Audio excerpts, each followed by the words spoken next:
For many years, Heritage Industries has been an integral part of the progression and success of many companies.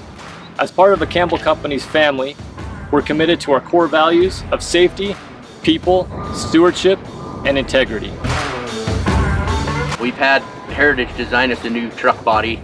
It has a hydraulic tool circuit, which is, we used to cut boards with electric motors. Now we can cut them with the hydraulic, which is a huge time saving for us.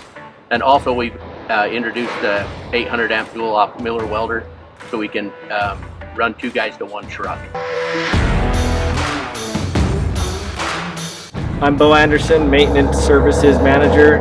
This is with our PMs and also the CVAs. We were first looking at these lube service vans and trying to decide if it would be a good fit for our fleet, and we weren't really sure.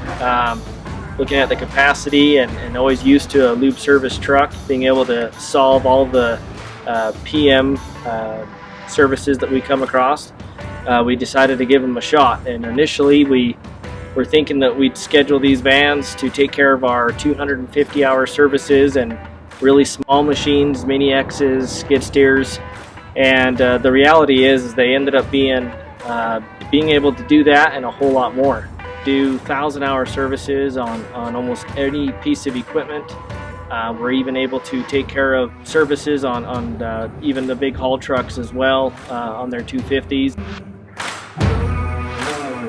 The skid in the back of these vans are completely removable, so if we end up having a problem with the van that needs to get looked at, we can pull the skid out and put it inside of a pickup truck and keep on running and not slow down. So our uptime is definitely increased with the flexibility of these vans. We know that equipment is vital to the operation and overall profitability of the companies in which we serve, and that's why we're committed to the success and uptime of that equipment. At Heritage Industries, we truly are supporting the ones who build our world.